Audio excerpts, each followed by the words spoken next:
Welcome to the April 2019 meeting of Sandwell Council. The meeting will be webcast live, allowing people to view the meeting via the Council's website. We do not film the public gallery. The press and any member of the public can film the meeting, make an audio recording, take photographs or blog and tweet during the meeting. Can I ask if anyone is intending to film the meeting? No? Members, if you wish to speak, please indicate clearly. I will call on members to speak in order. Can I remind you that before you speak, you will need to switch on your microphone and wait until your pictures appear on the large screens. When you have finished speaking, please switch off your microphone. Agenda item number 1, apologies. Thank you, Madam Mayor. I've received apologies in advance of the meeting from Councillor Ealing, Councillor Trevor Crumpton, Councillor Mrs Sue Crumpton, Councillor Anne Shackleton, Councillor Kerry Carmichael, Councillor Tagger, Councillor Worsey, Councillor Robert Price and Councillor Barbara Price. Are there any other apologies for absence? No?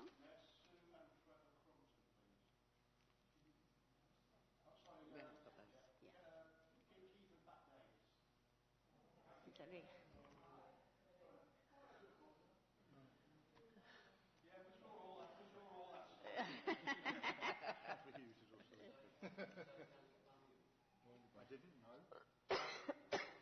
Councillor Pam Hughes. Thank you. Anne Shackleton? Yes, I did. Yes, yes. Agenda item number 2, declarations of interest. Can I ask the Chief Executive to read any declarations he has received?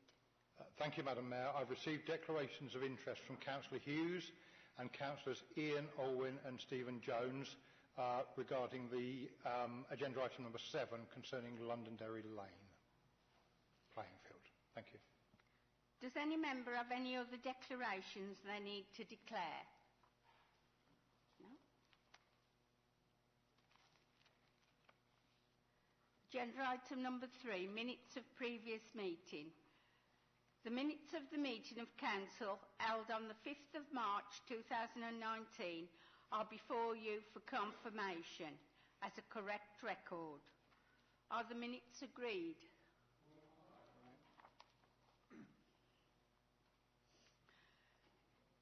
Agenda item number 4, Mayor's announcements.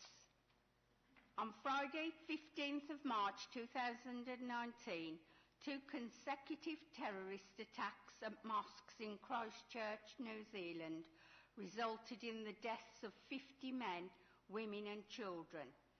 50 others were injured in one of the deadliest mass shootings in modern New Zealand history. I know that everyone in this chamber, all of our staff and every resident of Sandwell send their heartfelt condolences to the nation of New Zealand, particularly to all the families and friends of those who have lost loved ones in these senseless attacks. And to those that were injured, we wish them all a full and speedy recovery. Sorry about that. I have received a request from Councillor Mahmood Yassin to speak on this matter. Councillor, can I invite you to do so now?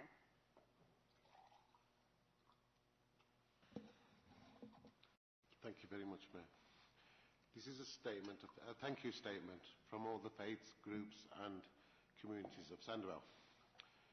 We thank you on behalf of the local communities for the local authority for being prompt, decisive, immediately as the shocking, tragic terrorist mass murders in New Zealand were unfolding. We thank the leadership for being timely and proactive at the behest of our Sandwell-based Iman Inclusive Muslim Action Network for organising a Sandwell Vigil of Solidarity. It was sensibly held in the afternoon to coincide with the end of Friday prayers at the local mosques. At a very short notice, this was a well-attended vigil by all local partners, attended by people of all faiths, elected officials, council employees and general public. We thank them all. The New Zealand leader set a new extraordinary golden standard as a Prime Minister, who equally lifted herself to reach out to a shocked and grieving public caringly, as well as sending a powerful signal to all world leaders to learn from her of how to be a compassionate leader in times of crisis. We applaud her for introducing immediate gun controls that we, fortunately, take for granted in the UK. And we salute her for creating an environment of collective mourning, re-healing and rebuilding a shocked nation in the most testing of times. Once again, I thank Sandwell for taking a lead in showing solidarity with the victims and families of the bereaved and injured. Our thoughts and prayers are with them. Thank you. Can I now request that we stand for a minute's silence in memory of those who've lost their lives?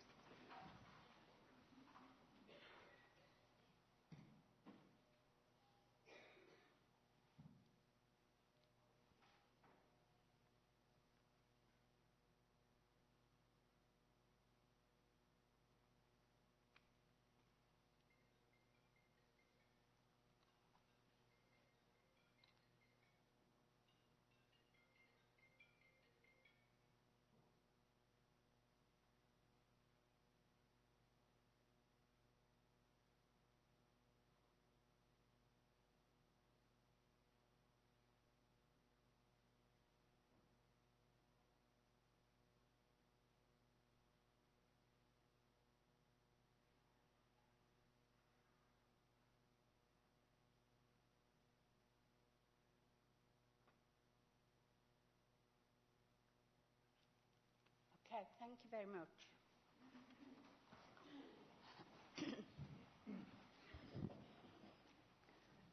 Time seems to be going so fast, I can't believe it has already been a month since the last council meeting, and this will be my last full council before annual council in May. Although the period between the councils has been short, the Deputy Mayor and I have still attended 19 events between us, taking part in 3 citizenships events at Highfield, West Bromwich, and these continue to be booked into the mayoral diary. I had the pleasure of attending the Hampstead Miners Memorial event in Great Barr, where we remembered the 25 miners who lost their lives in the mining tragedy of 1908. It has been a tradition for Sandwell mayors to attend this event, and it is nice to know after all these years they are still remembered. Children and young adults play a big part in mayoral engagements. Here in the council chamber, I enjoyed spending time at apprenticeship events where young adults could seek advice and guidance from council staff on courses, further education, employment and work experience ready for the world of work. The Deputy Mayor also attended an event with young people enjoying the annual Sandwell Schools Public Speaking event here in the council chamber, which is attended by local schools. This is an excellent competition which is going from strength to strength each year. The competition provides a wonderful opportunity for young people in Sandwell to showcase their talents in public speaking, and is a magnificent event for schools to collaborate, discuss and debate. Another event attended involving young people was the Prevent Film Showcase, again held here in the council chamber. This film was written in conjunction with the students of the Braids Lodge, as they are a very vulnerable group within Sandwell. The film was designed to break down misconceptions regarding radicalisation and extremism. From young people to slightly more mature people, I was delighted to visit Tipton Agewell Group. This group offers entertainment, refreshments and a safe place to meet for pensioners, throwing a lifeline to many older Sandwell residents who are lonely. I had the pleasure of judging the Easter Bonnet Parade and chatting with group members. The Deputy Mayor and myself have also attended several awards ceremonies ranging from the West Midlands Ambulance Service Staff Long Service Awards to our own Smethwick Town Awards and Employee of the Month Long Service Recognition Awards. Sandwell is proud to acknowledge people's achievements. On the 23rd of March, we recognised David Manners by honouring him the Freedom of the Borough for his exceptional innovation and entrepreneurship, which is delivering significant economical growth and prosperity in Sandwell and local community work. My staff at the Big House continue to work very hard to ensure my term of office continues to be a great success and are currently busy organising upcoming events. So can I ask that you all lend your support and attendance where possible?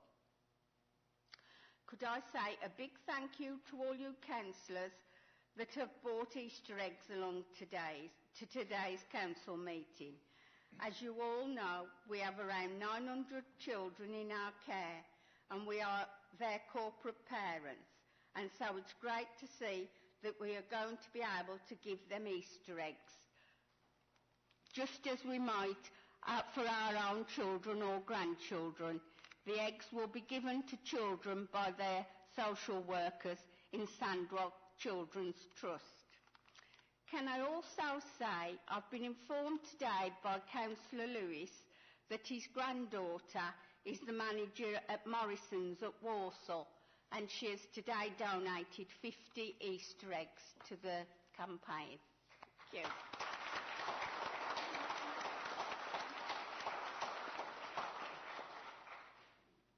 Moving on now to some other important matters. I, like everyone in this chamber, am sure is immensely proud of the Council's achievements and its proactive approach to important initiatives.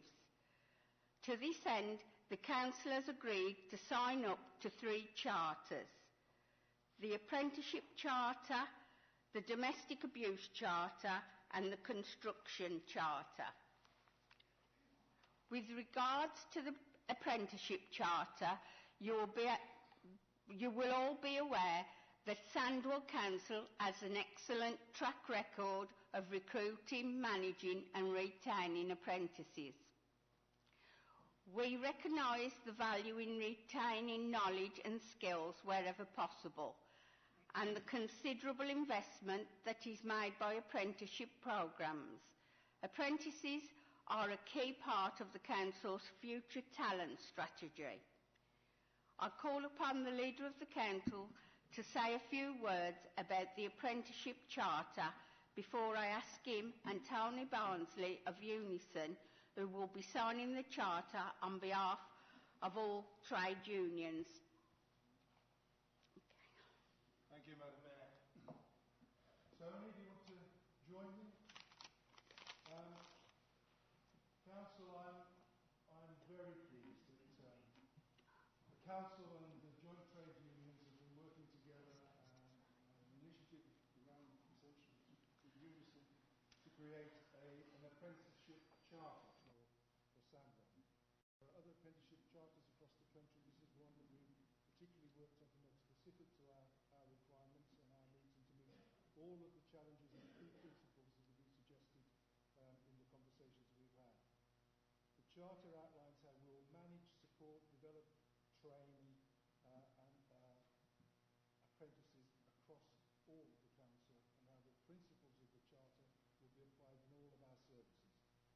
also supports the long-term vision that we share with all of our partners, the Sandwell's vision for 2030, in ensuring that everyone benefits from economic growth and that people are supported into good quality, skilled and rewarding jobs. In time, we hope this charter could be adopted by other partners and other employees in Sandwell and ultimately become a Sandwell-wide charter for apprenticeship. So I'm very proud that, to invite Tony to sign on behalf of the three trade unions, and then I will sign them as the leader of the council. Thank you.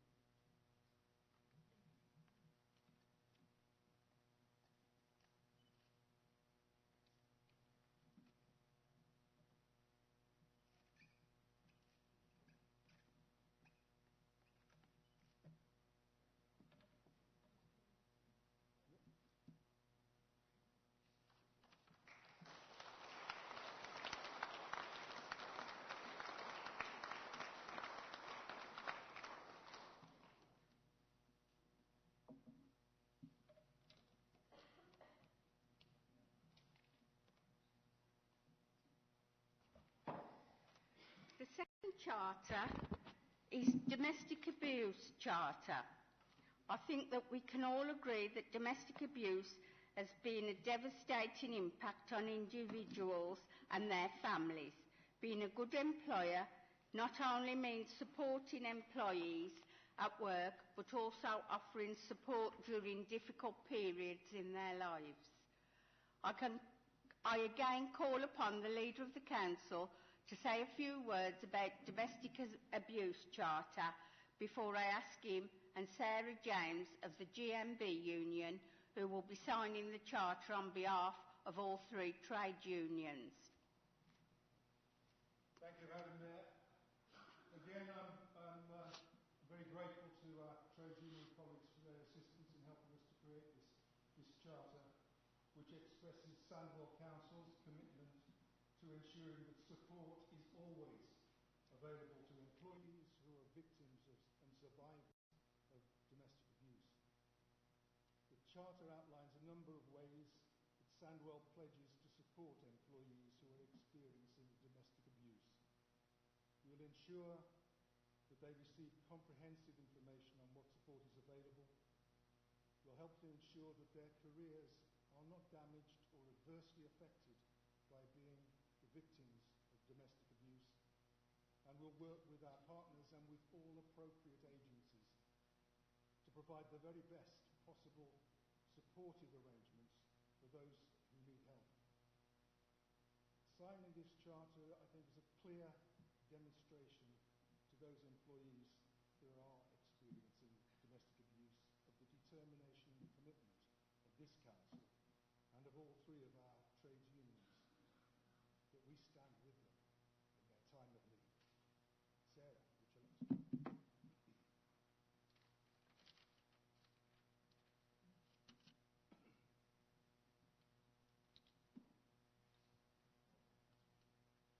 I'd like to invite Sarah to sign on behalf of all three of our trade unions.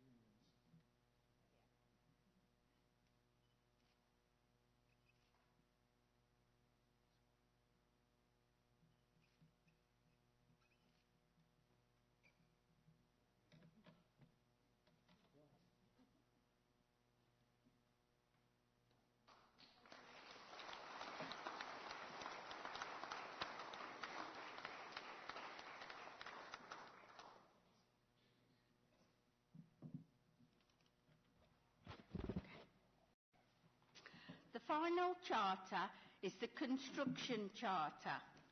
Sandwell Council is responsible for the procurement of contracts to support a host of construction projects.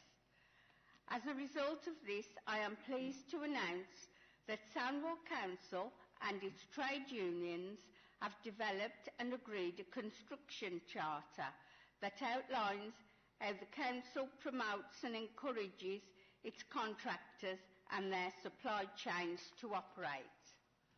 I call upon the Leader of the Council to say a few words about the construction charter before I ask him and Anne-Marie Kilcline, who will be signing the charter on behalf of 3 trade unions.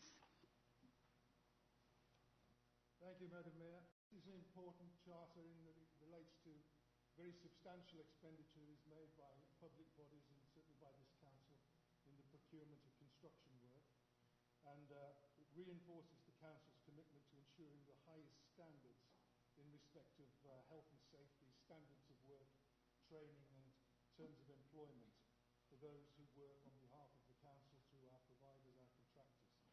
The council awards many construction contracts with many partners, and we clearly have a role that we can play in encouraging and helping to drive continuous improvements in their employment practice. Many, of course, are very excellent employers, and this charter helps to ensure that excellent practices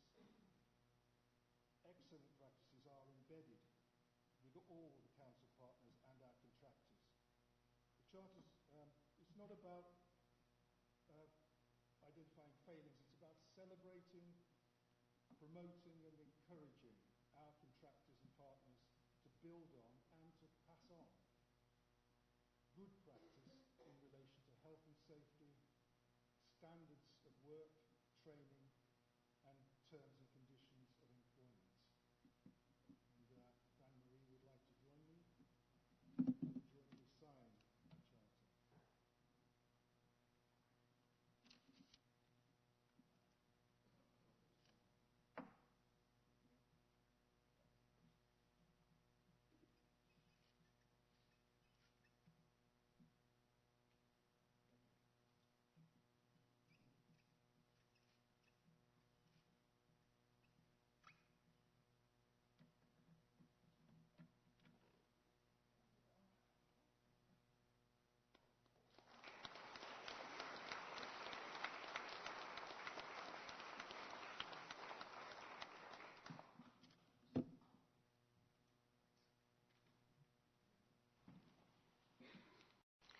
As this is the last full council meeting before the local elections, I have invited the Leader of the Council to say a few words.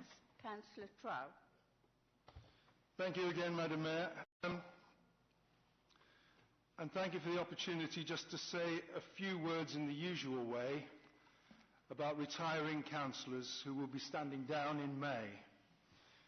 They include, of course, yourself, Madam Mayor, Councillor Galt, Madam Deputy Mayor, Councillor Ealing, Councillor Keith Davis, Councillor Pat Davis, Councillor Shirley Hozell, Councillor Dave Hozell, Councillor Barbara Price, Councillor Bob Price, my colleague in Old Worley Ward, Councillor Trevor Crumpton, and lastly, but by no means least, Councillor Roger Horton, who, in spite of very serious recent illness, has been able to join us tonight for his final council meeting as a councillor, and we're all delighted to see him. A remarkable array of experience and wisdom, including those who over the years have served as mayors, deputy mayors, as leader, as cabinet members, and as chairs and vice chairs of many of the council's most important committees. I've added it up. Their collective service to Sandwell and to our communities amounts to a staggering total of 229 years. A remarkable record of dedication to public service.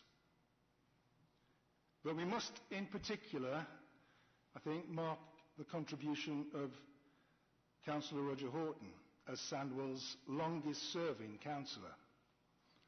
Sandwell's longest-serving councillor ever. Roger was first elected in 1975. He's been a councillor almost as long as Sandwell Council has existed. Throughout that time, he has represented continuously Soho and Victoria Ward in Smethwick, for 44 years. In his time, he served on committees covering almost all aspects of the Council's work. His knowledge and long experience in planning and in transport particularly will be very sorely missed.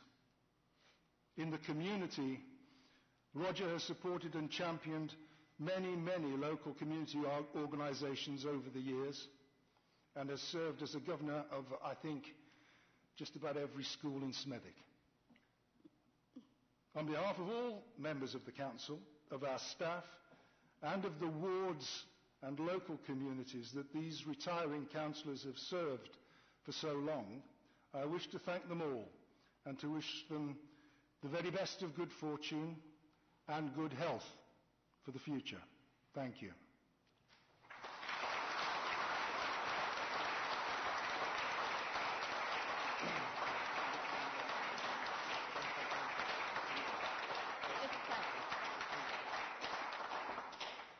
Thank you, Councillor Trout.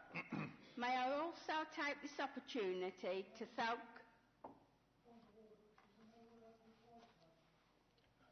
No.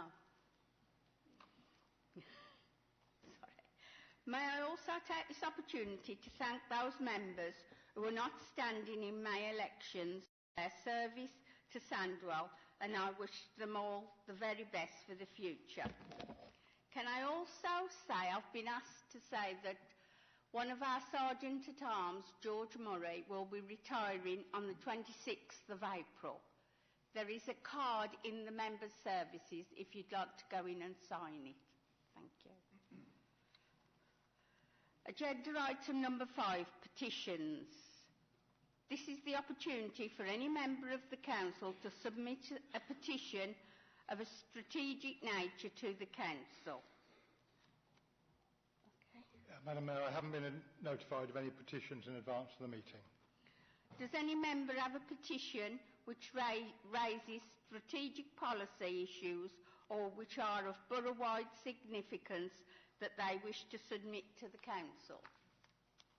No. Agenda item number 6, written questions. Under Standing Order number 6 allows members to ask questions of myself, the leader, cabinet members, committee chairs or other lead members.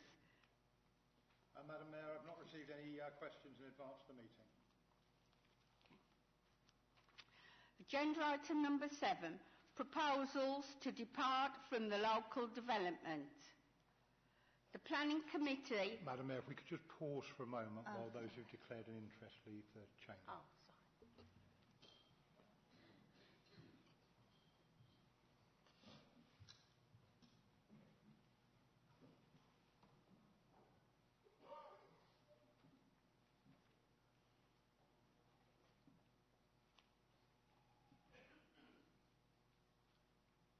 Okay. The Planning Committee recently considered planning applications which require the Council to consider granting an exception to the local development plan. Councillor Moore, could I ask you to move the recommendations in the report in relation to planning application DC-19-62642, proposals to depart from the local plan at Londonderry Plainfields, Londonderry Lane, Smethwick. Councillor Moore. Thank you, Madam Mayor. I formally move the recommendation set out in the report. Have we a seconder for that? Yes, Thank you, Madam Mayor.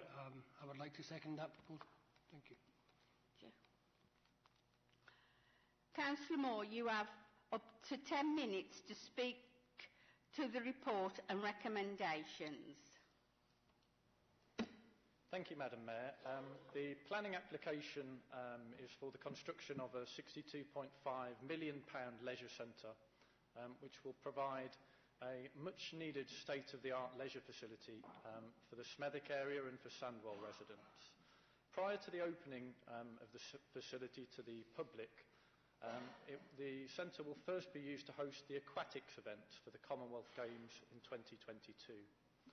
The scheme has been submitted by the Council and the site is council-owned. The application was approved at Planning Committee on the 13th of March 2019, but it's required to be referred to the full council this evening as the development represents what is known as a departure from the council's local plan. And that's because in the council's site allocations and delivery development plan document, the site is designated currently as community open space. Now, 9 alternative sites were considered for the facility by the council. These sites were discounted for a variety of reasons. This included some being unsuitable in location, as well as having ownership and legal constraints. And the actual application site was chosen because it is of a suitable size, would be capable of accommodating the specification of the development, and is also readily available to undertake the requisite works within the prescribed time frame for the Commonwealth Games. It is also in the location to support the delivery of a new leisure facility where one is most required for Sandwell residents. If I can turn specifically to the issues to do with the community space and the loss of green space that would result as a consequence of the construction of the footprint of the building. An ecology survey has been undertaken that has confirmed the site is largely unconstrained by ecology or biodiversity, and that there's unlikely to be any significant ecological impacts arising from the actual development. The site surrounding the facility has been designed to maximise the green space, with a new urban park and children's play area included in the plans, and many more trees on the site than there are currently. In addition to the plans outlined at Planning Committee, we're currently working with members of the community to plant an additional 200 trees prior to construction commencing on the site. The green space and park around the facility, if the proposal is given approval this evening, will be protected by Fields and Trust following the completion of the project. The Council is also working with Fields and Trust to protect nearby Stony Lane Park, which is around 500 metres from the site, and we're also looking to put in around £50,000 of worth of improvements to that particular park. I think it's also worth highlighting the other green spaces and parks that we do have in close proximity to this site. We have West Smethwick Park, where the Council is currently investing in conjunction with the Heritage Lottery Fund around £5 million improving that particular park, including the construction of a new community pavilion. We also have Barnford Park in close proximity to the site, which is one of Sandwell's green flag parks. Stony Lane Park, as I've mentioned, there's Basins Lane. We also have Victoria Park and also Worley Woods, which again is a green flag park in Sandwell. I'd just like to conclude some of my remarks before inviting other members to contribute, just by summing up some of the main benefits of this project, both to the Council and the wider community. First of all, the project is going to deliver a world-class facility for Sandwell. The facility we're talking about constructing will rival the facility in Plymouth and at the London Aquatic Centre, which was built for the London Olympics. It will also be in an area of the borough which most requires a facility, contributing to improving people's health and well-being, and also contributing towards our Vision 2030. Now, without the Commonwealth Games, this particular project would not have attracted the external funding that it has done.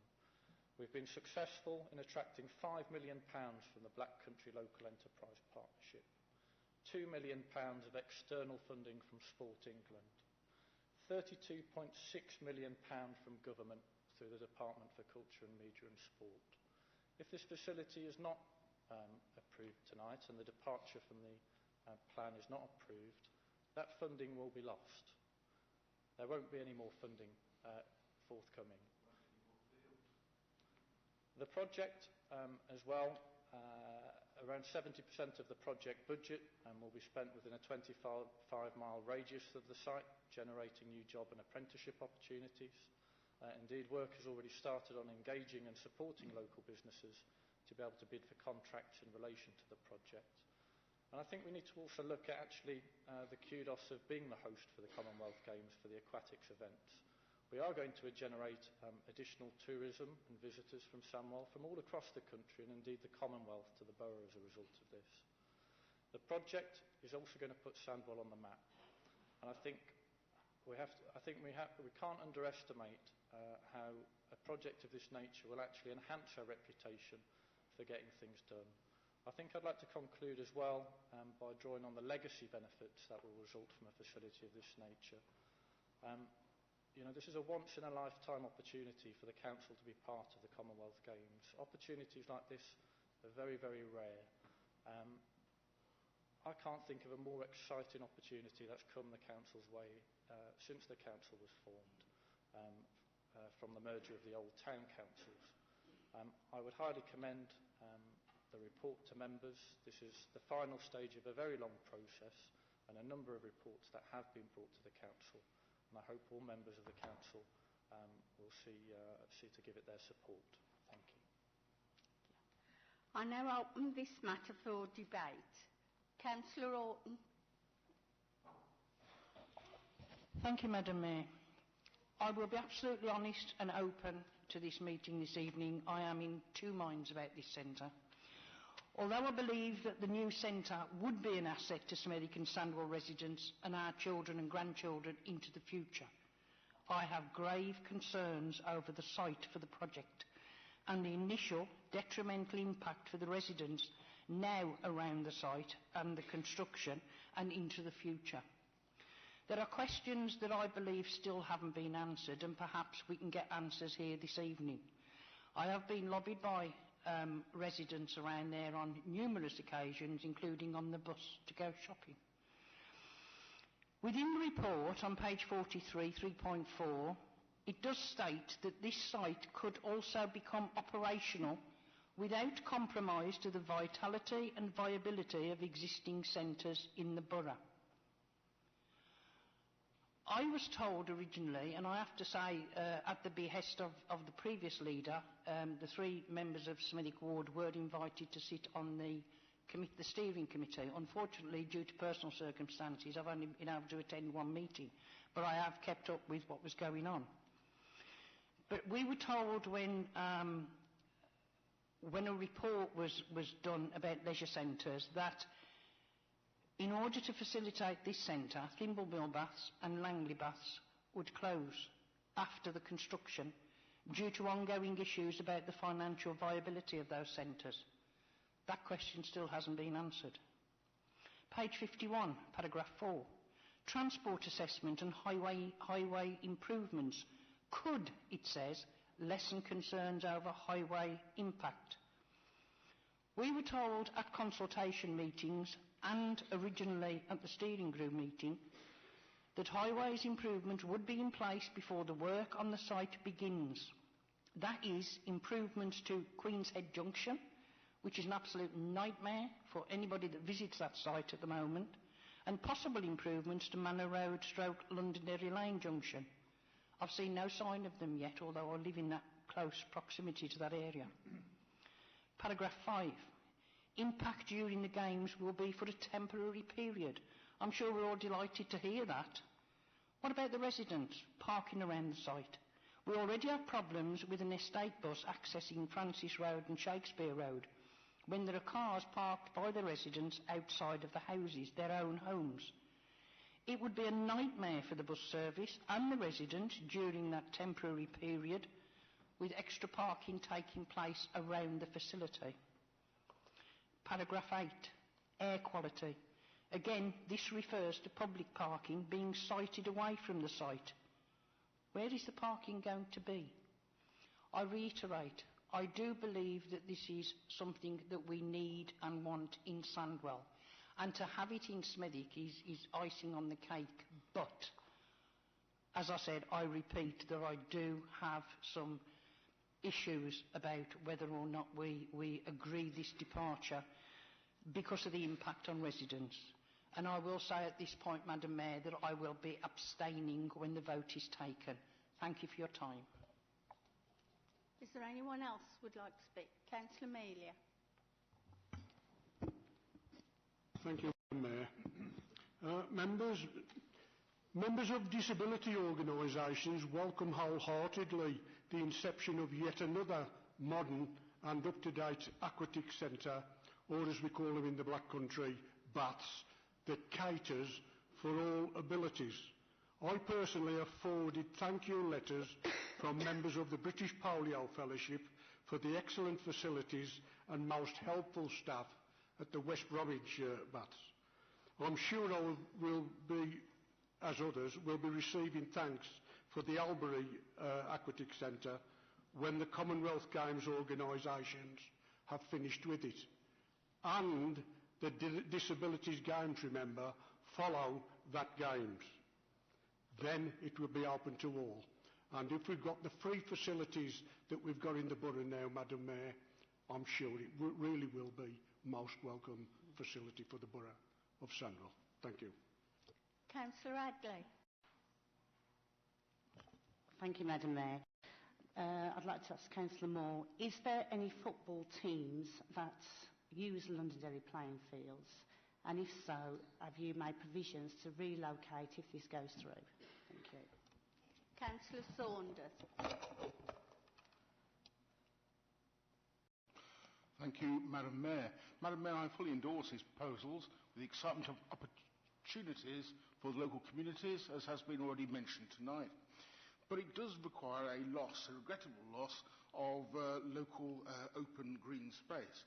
Can Councillor Moore tell me what enhancements and improvements will be made to green space in the wider Smethwick area to compensate for the loss of the land at the Londonderry site?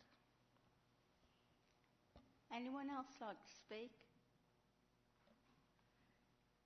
Councillor Gavin, as seconder, would you like to say something? Thank you, Madam Mayor. And I appreciate and we've taken on board most people's concerns. I remember distinctly as far as the highways was concerned, and promises were made that before the games took place, the highways situation and renovations would be done. Otherwise, it would have been a cart before the horse, because you couldn't do any highways alterations if there was no planning permission or if there wasn't what we're discussing this evening. So now that's been done, and I had it from the director last night, but we're really up to speed with that, and so as far as the local traffic concerns, this will be done in conjunction, but building has to take place. We have a wonderful, wonderful opportunity for a 13-day period for an audience of an estimated 2 billion people worldwide going to find out where Smethwick is and what we've got. And after the Games, we have a world-class facility to eventually replace two very old, run-down facilities, one in Smethwick and one in Langley. We did give the assurances, and these still stand, that these facilities will not close till we're up and running with a new one. And if and when that happens, we will then decide collectively what's going to happen with those two facilities. The council we're not pushing for any capital receipt. The beautiful buildings, particularly Smethwick, Thimble Mill, that will go back to the local community. I'm just so excited with the opportunity that we've got. Thank you. Councillor Moore, you have the right to reply if you wish. Thank you, Madam Mayor. Thank you, Councillor Horton, first of all, for the points and observations that you raised. I'll try my best to respond to them. As I did say in my opening remarks, the Council has considered 9 different sites across Smethwick. Indeed, at one point we were actually in negotiations with an owner of a private site with a view to acquire that. However, the valuations between what the council thought that particular site was worth and what the owner of the site thought it was worth were some way apart, and the council didn't proceed with that. The site at Londonderry Lane, as I have said, is the best placed site that we have. It's in the right place. It allows us to proceed with building an aquatic centre in terms of the time frame that we need to deliver the facility for the games. We have looked at every site in Smethwick, and this is the conclusion we've come to. It is the best site, and it's the most appropriate site. For the reasons I outlined as well, we believe we can actually create a better facility with the enhancements we're proposing in terms of a new urban park, additional tree planting, and actually enhancing the open space from what it is at the moment. In terms of the existing leisure facilities in Smethwick, in terms of the Thimble Mill and Langley swimming baths in particular, the council are currently subsidising these two facilities at a cost of around £750,000 per annum. We do not expect a new aquatic centre to be costing the council, or rather SLT, any sort of subsidy. In fact, that centre will be operating at a surplus and will actually contribute rather to ensuring we can actually continue to run leisure provision in Sandwell. With regards to the highways issues, my colleague, Councillor Gavin, did touch upon those. In terms of the Games itself, the Games Organising Committee are currently working with Transport for West Midlands on a transport plan for the Games. This is very much going to be a Games event where people are actually transported into the venue. Actual people on the site for the 2 weeks of the duration of the Games will primarily be the media and taking up the car park space. The actual car park for the aquatic centre is more than sufficient to accommodate the facility once the Games has been completed. So the car park that is there is more than sufficient. As I said, this has been through planning and there weren't concerns raised at that point by the committee, as obviously the report has come here this evening. Also in terms of the Queen's Head Junction, as my colleague Councillor Gavin said, officers are currently working on proposals to improve the Queen's Head Junction. I do expect to have a further report on that shortly, which obviously we'll be keen to share with ward members, but those improvements would be carried out prior to the Games actually commencing. I think as well it's perhaps worth stressing that we do anticipate improvements to both Galton Bridge Station and also Rolfe Street Station as part of these works. You may have already seen the announcement that Rolfe Street Station has been successful in a bid for government funding to ensure step-free access. You also, Councillor Horton, mentioned a point around air quality. Councillor Piper actually moved an amendment, or rather a condition, at the Planning Committee in terms of air quality for a further survey to be carried out. That survey actually can't be carried out at this stage because until full council make a decision this evening, hopefully to depart from the plan, it's at that point at which the decision notice would actually be issued in which that survey would then take place. Turning to the points by Councillor Melia, yes, this will be an accessible facility. As I said, it's going to be one of the state-of-the-art facilities in the country, if not in Western Europe. And it will be very, very accessible for people with disabilities and complex needs. And I do appreciate your feedback on that. Councillor Hadley, you raised a point around football teams on the site. To my knowledge, there is not currently a football team using the Londonderry Lane site. Obviously, one of the proposals as part of the aquatic centre is to create a new football pitch to the rear of the site, and obviously we'd be very keen to accommodate any new team that may want to play on that site once the centre is finished. Councillor Sanders, you raised an issue about what further enhancements are going to be made. I already, I think, outlined in my report in terms of the enhancements that we're actually looking to make to the green space itself. I did, for example, say that we're creating a new urban park with a children's play area as part of the plans.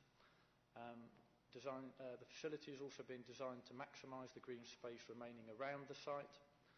As I said, we're also going to be planting more trees on the site and are already in talks with residents to plant an additional 200 from those that were included as part of the planning application.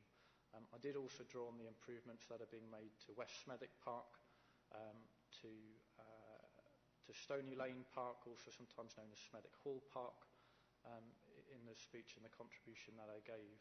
And it's for those reasons that the Council contends that in this instance a departure from the plan would be acceptable. Again, as Councillor Gavin said, I can't think of a more exciting opportunity for the Council to be part of something really big and for a huge legacy contribution to be made to Salmore residents for generations to come. I really do hope all members of the Council won't pass up what is actually the opportunity of a lifetime for us to be part of the Commonwealth Games and to deliver a lasting facility that will bring enormous legacy benefits to the people of Smelwick and indeed the people of Sandwell. Thank you. And I now call for a vote. Are the recommendations approved?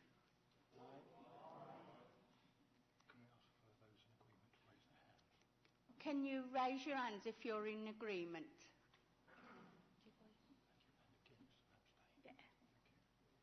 Thank you. Is there anyone against or anyone who wishes to abstain? Against first, please. No abstains. Okay, thank you. Okay, that is carried then.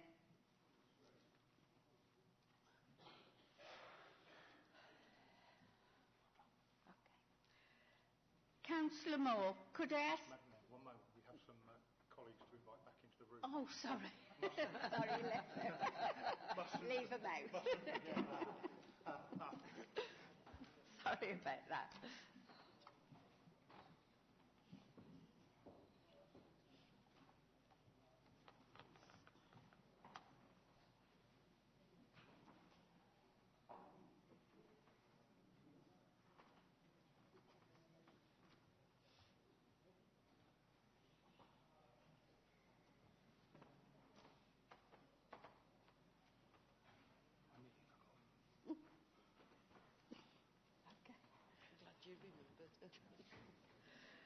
Councillor Moore, could I ask you to move the recommendations in the report in relation to planning application DC-18-62397, proposals to depart from the local plan at Unit 8, Polk Lane Industrial Estate, Polk Lane, Rowley Regis.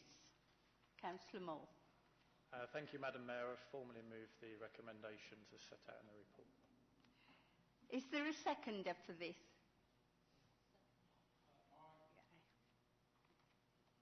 Councillor Catoon. Councillor Moore, you have up to 10 minutes to speak to the report and recommendations. Thank you, Madam Mayor. I hope you don't mind me briefly spending 20 minutes just paying tribute briefly to the officers of the Council who've worked so hard on the aquatics project. It would be remiss of me to try and name them all because I'll undoubtedly miss somebody out, but particularly the executive management team, Dr. Alison Knight and Chris Jones, if I could just place on record my thanks for all of their hard work over the past 12 to 18 months on this particular project. Turning specifically to this report, the planning application is for the partial change of use at ground floor level and also change of use at first floor level with an extension to create a karate centre. The application was approved by the Planning Committee on the 13th of March, but it's required to come to the full Council this evening as again the development represents what is known as a departure from the Council's local plan. In the Council's site allocations and delivery development plan document, the site is currently designated for employment use. Despite the allocation, members of the Planning Committee were of the opinion, and they were also content with the content of the sequential test submitted by the applicant. That's something which considers alternative sites for the proposal, that this was sufficient to justify a departure from employment to leisure use in this particular instance. I'm pleased to report there were no objections received from members of the public and no concerns were raised by planning members. As I said, Planning Committee members were minded to approve the proposal subject to referral to full Council this evening. I'm happy to open up for any points that any member may wish to raise or ward members. I now open this matter for debate. Is anyone like to speak on this? No? Councillor Katoon, as seconder, would you like to speak? No, I'm happy with the proposal. Okay. I now call upon for a vote.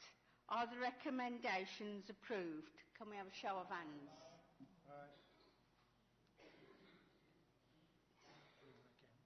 Anyone against? Any abstains?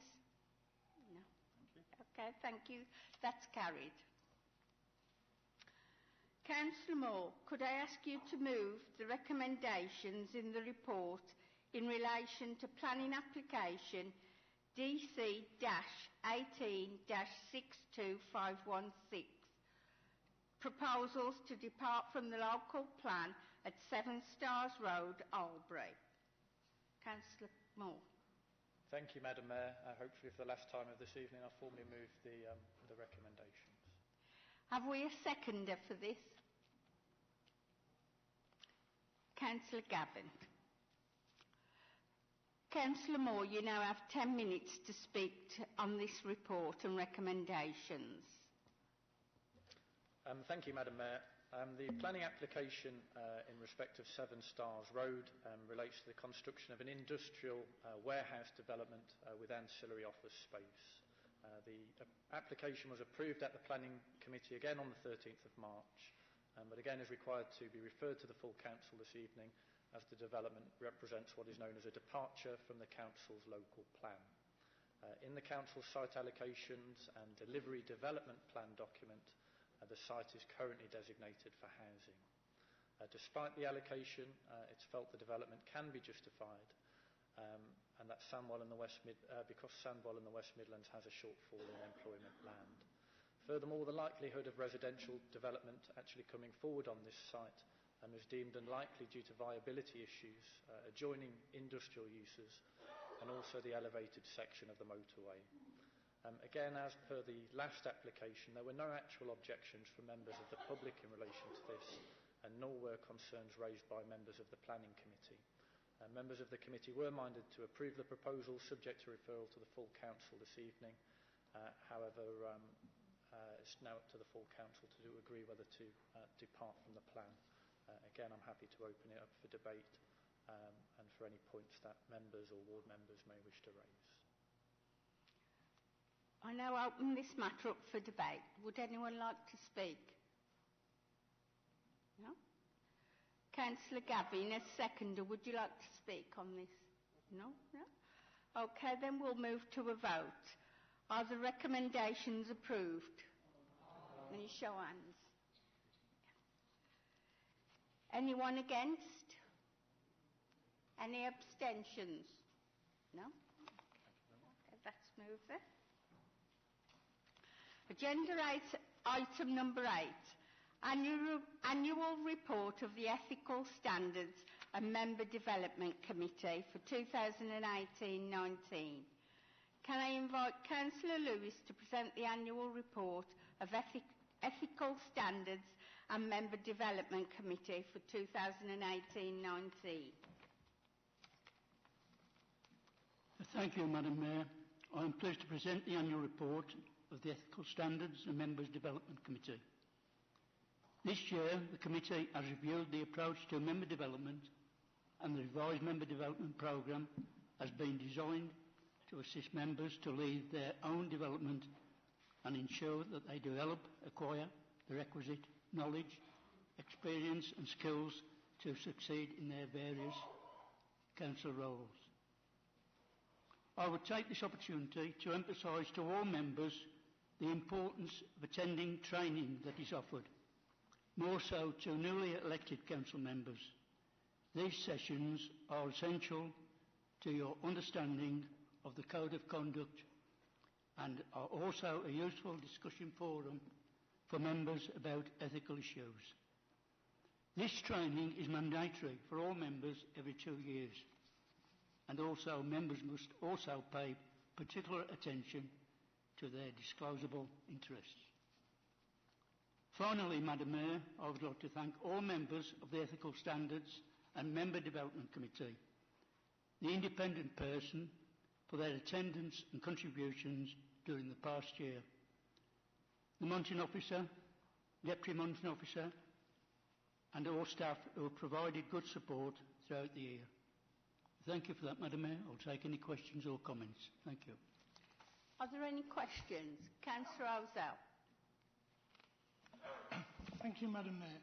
Could I ask if there are any standards issues that are still ongoing into the next year, and are there any standards issues and responses to last year for additional training that have still not been carried out by any members? Well, thank you, Madam Mayor. This moment in time, to you, Councillor David Owsell, I'll have to refer that question, please, to the monitoring officer himself. Thank you. Through you, Chair. Yes, there are three matters still outstanding in relation to standards matters, which will go into the next municipal year. There are a couple of matters which are still needing to be addressed in relation to matters that have concluded. And I will be looking to address and finalise those during the course of the next municipal year. Thank you. Are there any other questions for Councillor Lewis? No. Thank you. Agenda item number 9, minutes of the Cabinet. The Cabinet has met once since the last ordinary meeting of the Council. The minutes of the meeting held on the 20th of March are before Council tonight. Can I invite the Leader of the Council to present the minutes of the Cabinet and receive questions?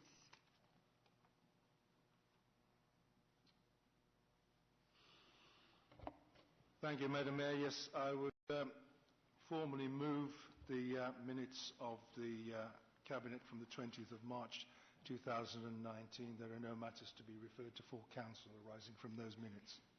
Are there any questions for the Leader? No? Thank you. Agenda item number 10, minutes of the Audit and Risk Assurance Committee.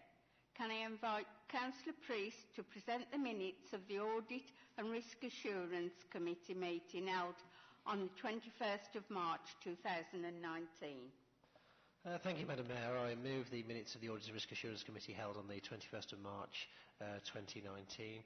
I would like to draw members' attention very, very briefly to minute 10/19, which is the monitoring the use of Section 106 monies. It's an item on an issue that many members have approached me with recently, seeking better understanding or clarification on exactly what Section 106 money can be used for and how much have we got.